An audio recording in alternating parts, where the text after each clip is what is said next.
like the shine!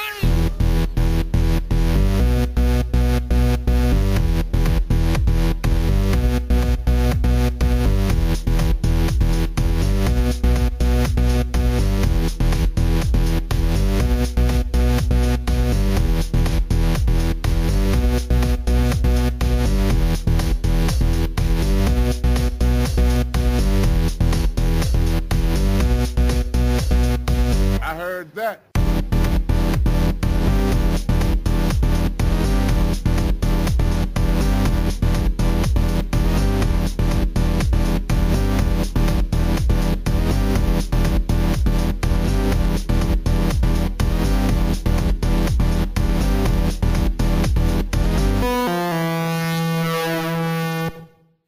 Hello and welcome to the RoG Podcast.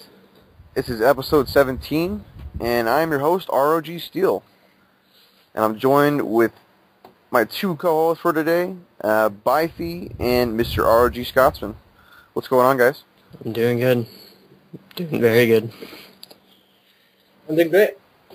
Awesome. To kick it off, we want to get feedback from all you guys listening in here, because we're trying to figure out how we can structure this podcast, make it a little bit different, so that way more of you guys want to come in and tune in and check it out. So, give us some comments below and ask us or tell us what you want to see, most preferably in the near future, because we always want to improve what we have going on here, and we want to make it the best that we possibly can. All right, so most notably, there's not much news going on in RoG right now.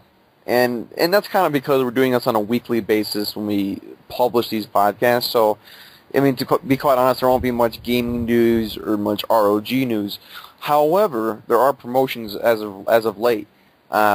We have a promotion from RoG Regenerate over in RoG Nemesis, which is a Battlefield 3 brigade which was recently split off from RoG Hellfire. So RoG Regenerate is promoted to LTC. And then the commander is now Boom Goes a Dynamite. Unfortunately, Inferno decided to step down for personal reasons, so he's no longer a commander. And then also we can't forget about the guy that's in the party right now, Mr. RoG Scotsman, who was promoted to commander over RoG Strife. We also have RoG Spider, which she was promoted over RoG Crimson as the LTC. So congratulations to her, and congratulations to the other individuals who were promoted. I put my hat off to you, and everyone's doing good for the most part here, and it seems like we're just getting bigger and bigger all the time. Yeah, it's definitely good to see Spider finally getting LTC. I mean, whenever you hear about the Halo brigades in general, you always see Spider in a lot of the parties, and it's actually good to see that she gets a chance to step up and get LTC. And as for the Battlefield guys, I'm actually really surprised how well it's doing. A lot of people are stepping up over there, and I overall love to see the activity. And as you know, I'm all for one for the underdogs, so it's really good to see that Battlefield 3 is actually one of the most successful brigades in RoG right now. It's surprising, too. I mean, the game has been out for over a year, and it's still going pretty strong.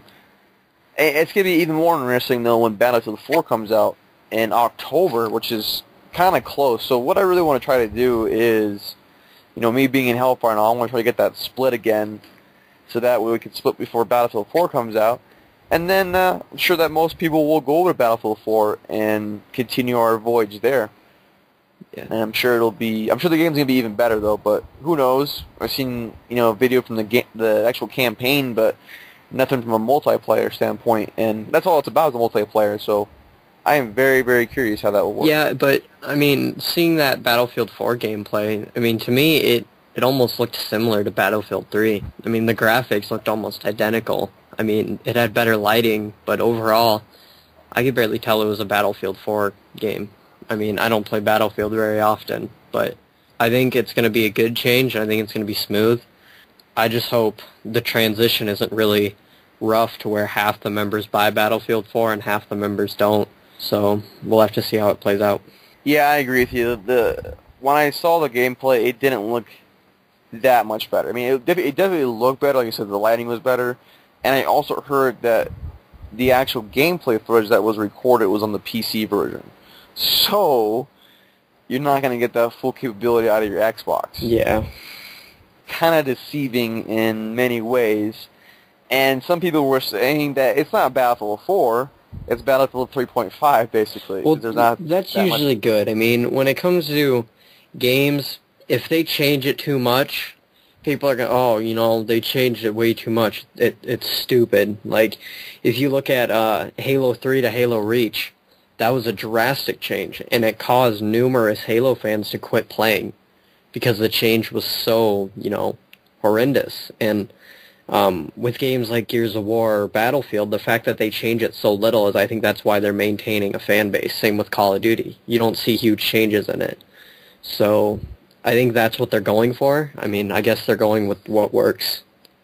But Black did have quite a big change from this time.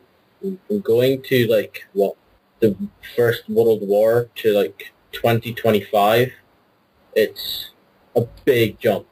And what I think, I play this game basically every day, and I actually think they've done really well with it. I may rage, like, ridiculously much, but it's a part of the game. It's what makes it fun. Well, that's Call of Duty, man. I mean, like, when I'm playing Call of Duty, I'm raging like crazy. If someone noob chews me for whatever reason, yeah, I'm raging, I'm cursing up a storm, and it's a bad day. I don't really get that on Battlefield, though. I'm kind of calm and chill, but yeah, the ability Battlefield's that you can actually get... game. I mean, the fact that you can get revived is awesome, and then Call of Duty you can't. Once you die, you respawn, and I think, like, just where you spawn sometimes you get shot. So Battlefield's a lot typically bigger maps, so that's kind of why I've invested a lot of time into that game, more so than I have with Call of Duty nowadays. Yeah, I mean, I definitely remember the first time playing Battlefield 3, and I was running, and one of my teammates was just following me completely. Like, he was riding my ass for literally half the map.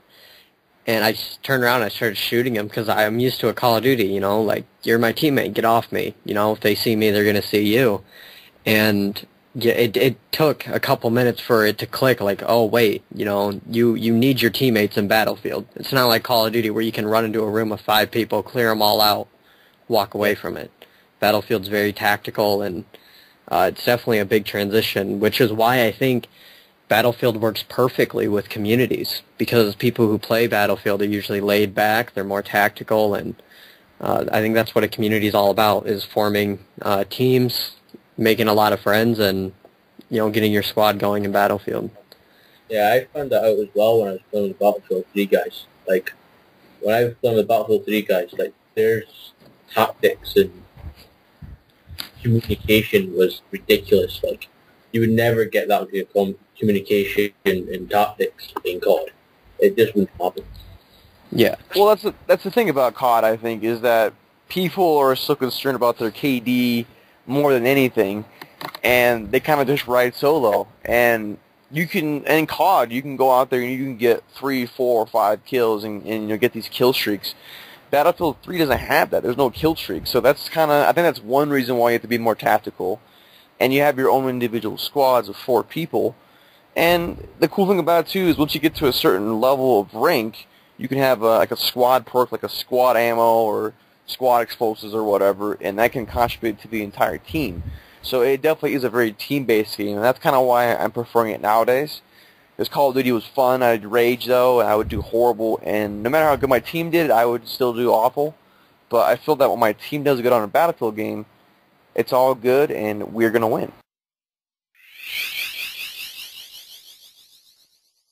Alright, so just some random thing that happened the other day. I went to work, and I work out of retail, so I'm not going to say which, just for the sake of argument. But anyways, I'm at work, and there's just this customer that comes in, and he always talks my ear off about the latest and greatest in technology. And he's a nice guy, but I tend to try to avoid him when I see him. Like the other day, actually yesterday, I saw him, and I avoided the hell out of him and ran away. And I was like, I told my manager, my store manager, I was like, I gotta go, man. He's like, dude, hide, go. And I freaking ran, hid behind like this aisle, and he saw me, and I was like, oh, shit. So I had to go over there to talk to him. But anyway, before then, there was a time where he was talking to me for 30 minutes, and I just walked in for my shift. And a buddy that I work with, he gave me this signal. He looked at me straight in the eye. He's like, you want me to bail you out? He wasn't saying it, but he was like lip saying it. So I know that's what he was trying to tell me. And I like shook my head. Yeah, like get me the hell out of here. So he did, right? He's like, okay, man, you got a phone call. And then the guy's like, oh, okay. Hey, man, you have a good time. I'll see you later. I was like, cool. Good seeing you again. So I actually answered the phone, and I pushed the buttons to like actually answer the phone. I'm like, thank you for calling. Yada yada yada. This is Cody. How can I help you? And then guess what? Somebody's actually on the line. So I'm like, oh shit. And you gotta understand, when I answered the phone call, this guy didn't really speak a lick of English. And I'm trying to understand what he's saying, and I was like, I'm sorry, what's going on? And he goes, my computer is messed up. And I was like, oh, okay, well, I'll go over here and talk to the guys that work on computers and see what's going on. So I'm talking to one of the technicians, and I'm like, hey, man, this guy's calling. And somehow I got randomly into this conversation with this guy on the phone, and his computer's not working very well. So, and apparently we have it here back in the precinct. And he's like, okay, cool deal. He's looking it up, and I'm like, okay, what's your number, sir? He goes, 717-422-533. I was like, okay, sir, you're missing a digit. He goes, what? Like, you're missing a digit on your phone number. Could you say it again? And he said the same exact thing, and I'm like, I was kind of being rude about it, and the guy that I was working with was laughing his ass off, dude, in the background. And I'm just like, shh, I'm trying to talk to this guy. And then finally he gave me the right number. We look up the phone number, and we're looking at all his information, and we're like, okay, looking at it, and we looked all in the back over there, and we didn't find his computer. So I'm like, sir, when did you get the computer checked in? He's like, oh, like a couple days ago. So we're like, cool, we're looking it up. Come to find out, dude, we look at his information. The guy lives in Florida. Aren't you all the way out in Colorado? Yeah. Wow. So I'm like, what the hell? So I tell the guy, I was like, sir, you called the wrong store. And he goes, huh? I was like, you called the Colorado store. You live in Florida, right? He goes, yeah. I was like, yeah, you called the store in Colorado. Call that store that you had that you sent it into. So he's like, oh, I'm so sorry. I'm like, oh, it's okay. How does he even get the Colorado number? I don't know. And what's stupid about it is when you answer that phone, it'll tell you what location it is. It'll say like the state and the city. That's funny. Yeah, it's ridiculous. That's ridiculous. All right, there's some other news going on right now. We got Django Unchained. It's a really good movie from what I've heard. I haven't seen it yet, but apparently it got pulled from theaters in China. And the reason why is I guess it had a lot of gore and violence that really wasn't appeasing to the Chinese culture. So there was a decision that was made, and I have a little statement right here that says, we regret that Django Unchained has been removed from theaters, and we are working with the Chinese authorities to determine whether the film can be rescheduled. The film oversees distributor Sony Pictures Entertainment said in a statement. There's not really an official reason given why China decided to do this, but one report says that there was some brief nudity that was shown in one or two scenes, and apparently that offended some Chinese officials. So it's pretty interesting that they would pull the movie. I'm not really sure why, but what are you guys thinking here? Well, movies have a rating on it for a reason, and the only reason I could think of why they would pull the movie is if it was, one, extremely offensive to their culture, which obviously, knowing the movie, it wasn't. Or two, that it was physically so disturbing that no one was buying movie tickets. And it was they were just wasting money on playing the movie in general. So I think, in a way, they almost used that as an excuse of why they released it. Because from what it sounds, it almost just seems like not enough people were viewing the movie because it was so offensive. But I think looking at the article, I think they worded it poorly in saying that because of its violence, it was taken out directly, almost as if like no movie of that intent or, could be posted in these theaters, which I think overall it's just a poorly written statement and article, but we'll definitely have to see how it plays out and see what hype it gets here in America or in Europe or anywhere else. I know the movie's coming out here on DVD and Blu-ray on Tuesday, and I haven't watched it yet. But I've talked to a couple guys from work, and they said that's a really good movie. They just said it's pretty racy and a lot of derogatory terms because it was back in that time. But I did hear it was a pretty good movie, and I never thought that China would do something like that. But you never know. I mean, there's different culture out there. It's a different country. Mm-hmm. To be honest, this is the first time I've actually heard about this movie. I really haven't heard of it over here. That's interesting. I don't know. I mean, they may not advertise it so much in Scotland. That may be just the case there. I don't know. I mean, maybe it's just more American thing that they publish it and advertise it more in the States than they do in Europe.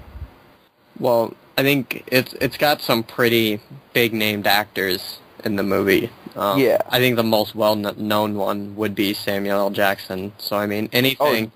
No, Jamie Foxx. No, Samuel L. Jackson's in the movie, too. He's one of the side characters. Jamie Foxx is the main one. Okay. But, and then there's... I think there's a character named Steven. Leonardo DiCaprio. There's a character named Steven, or, Leonardo DiCaprio's in it. So, it's definitely a good role, and with... I heard it's amazing from what everyone's told me. So I'm sure most of you have heard, or at least the ones that are in the Skype chat. Funny story, actually. It all started with myself and Cobra having a small conversation in the Skype room chat box, and one thing led to another, and somehow, or for some reason, I posted, "I'm going to raid your chat box with pictures of corn dogs." And Cobra was really confused, and I ended up posting 2 or 3 pictures of corn dogs in his chat box. And I asked him, I was like, "Hey, can you change your name to RoG Corndog RV?" And there was a couple of laughs in the chat box, etc. And a couple of minutes later, he posts, "No, but I can change yours." And I get on the site, and my name is RoG Corndog. And within 5 minutes, I got, a couple messages. A lot of people were laughing about it. And overall, I think it was just an overall funny story that I wish more people would have seen, just because, it's kind of funny that, the RVs in the community can play jokes like this and really, make everything a lot more lighthearted rather than being so strict with names and lists and stuff. So overall, I think it was just a really good story that a lot more people should hear. Yeah, that definitely shows how relaxed some people can be. And that's good, because we get on here, we play, we game with one another, we do this because we want to meet new people, B, we want to be able to play with people when we get on, and 3, we want to be a part of something. So, especially when there's a laxed situation when it comes to name changes or whatever, it's definitely it's lighthearted, and it just makes everything go around the way it does, and people are sarcastic, they have a good time, they laugh, and that's what it's about.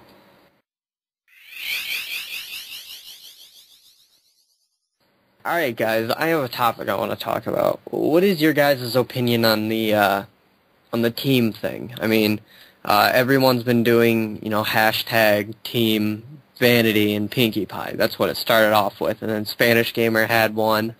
The few first couple people. And now it seems like this trend has completely blown up to the point where almost every member is trying to have one. And, at first it was you were either on this team or you on that team. And now it's there's 15 different teams and half of them only have one member of the team, and it's the person who started it.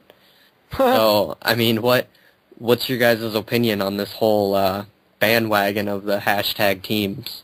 Straight away, I'm just going to say it. It's annoying the hell out of me.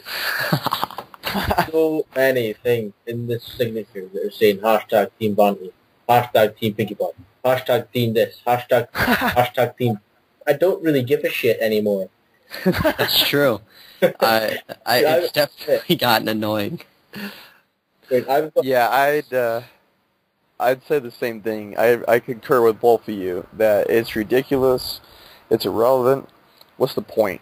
Yeah, I get it. Some people have their own little fanboy syndrome. Like, oh my God, it's vanity, or like, oh my God, it's so and so. Like, it's like that fetish or whatever they have for somebody. I don't know. I don't say anything about it. It's just one of those things. But I mean, now it would be pretty cool though if there was a Team Steel and people followed me. Then yeah, I'm kind of being cocky here, but I mean, hey, it would kind of put your self-esteem up a little bit, I think. I mean, that's the mindset behind it. People want to get recognized in ROG, and people want to have people follow them. And I think my personal policy with the whole team thing is I usually don't do it. Just like people shouldn't do the top 10 respected lists, and they're putting in their profile, who they like and who they don't like, etc. And overall, I don't really like singling people out when it comes to forums.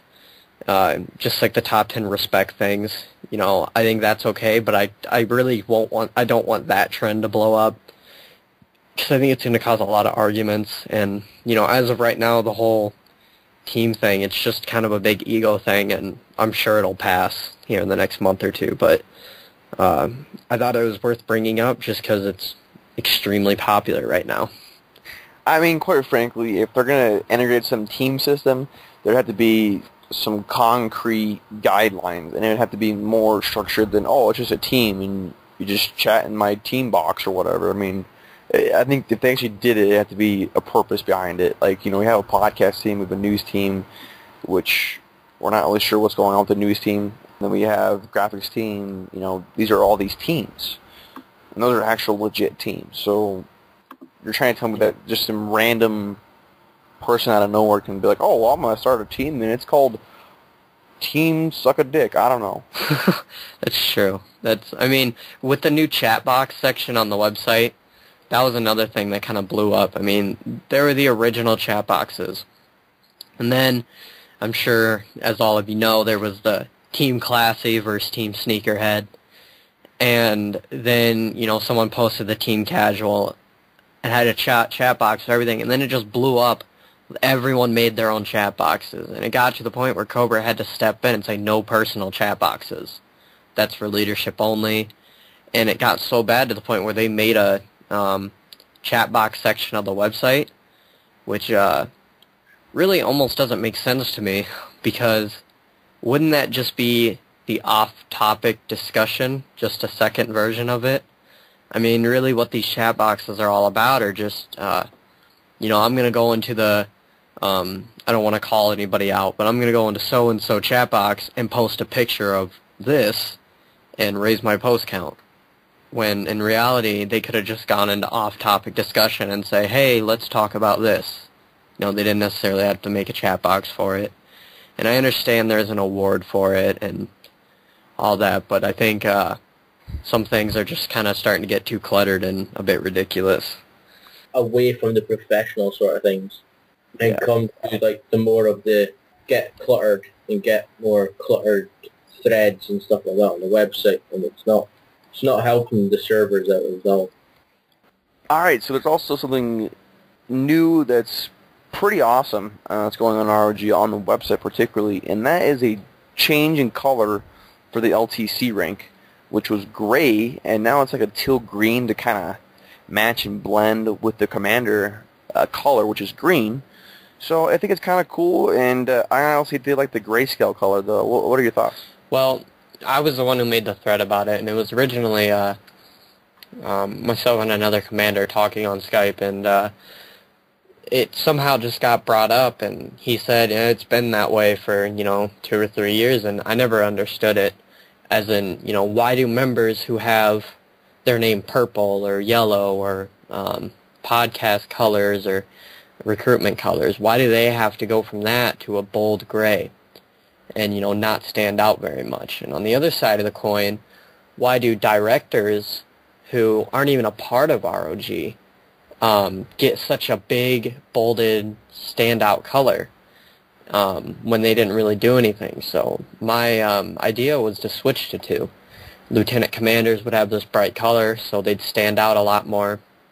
And directors would still have their names bolded in gray, so they still stood out from regular members to promote their content that they're putting out. And I posted this mainly as a joke. I didn't think it'd really catch on that much, but when I posted it this morning, I got off, and when I got back on, probably 12 hours later, there were 300 views, over 30 replies, and the change was already made. And I, for one, support this a lot. I know there's some people who don't like it, and, part of me, I do want to say sorry for the change. I didn't know it'd take off that much, but I heard a lot of LTCs complaining about it, so I think it's a step in the right direction. Whoa, you see, you heard a lot of LTCs are complaining about it, so you think it's a right step it's a right step in the right direction? I mean, yeah, if that many members want it, why not? Oh, I thought you mean like complaining. Yeah, I mean, why not? Yeah, they were complaining about the gray. My fault. If so many people want the change, so many people like it, I don't see how it can really be wrong. So, I think right now it just seems kind of weird because it's new, but say, a week or a month from now, it'll seem like normal, and, we can move on. And I'm glad that there's some changes going on here and there, instead of being all the same boring this and that, And especially it was cool when they changed the theme on the website. So I'm glad that they're consistently changing and modifying things to cater to everybody.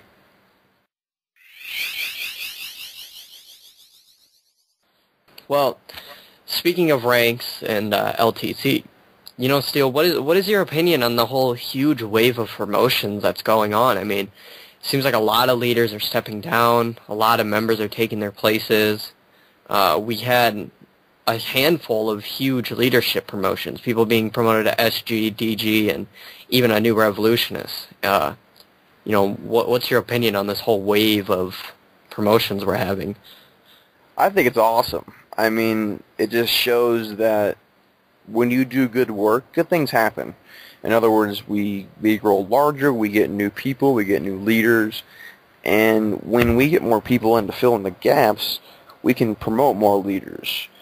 And at its finest, RoG is looking big.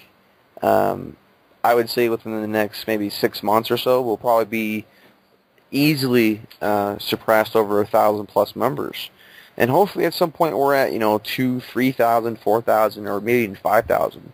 I'm sure it's going to happen at some point, in the way that things are going, it's going in the right direction. But yeah, to add on to that, it is kind of one of those things that I noticed as well, like you said, where it's either that people are stepping down from their rank and then someone's being promoted, or someone's just being promoted because there was a split. And you tend to see that sometimes, though. Some people just don't have the time for it. They get burnt out. There's always a reason why. I know I have before in the past, so it happened to me. I got really busy one time, and then I had to step down from commander. So those things do happen, unfortunately. And, people do have lives. They have to work or go to school. So sometimes it's kind of hard to balance it between both of it. But, overall, it's looking very good. The future's looking really good, and I'm excited, man. It's good news. Yeah, it's definitely awesome. I just hope, with all these promotions, I hope things don't fall apart down below. Now that we're getting all these active members up to higher ranks, it almost seems like almost inflation of the ranks is happening. Almost to the point where, if you're not an LTC, you're almost, not and in RoG, it seems like, when you look on the site, you only see a handful of people actually posting outside of their brigades. So it's definitely going to be interesting to see if all these new commanders and LTCs are really going to step up and help continue moving, and whether or not, some of the lower members are actually going to take it seriously because there's a new member within their brigade or a new leader. I know when I took over Commander, it felt really, I don't want to say awkward, but it definitely felt like all eyes were on me. And,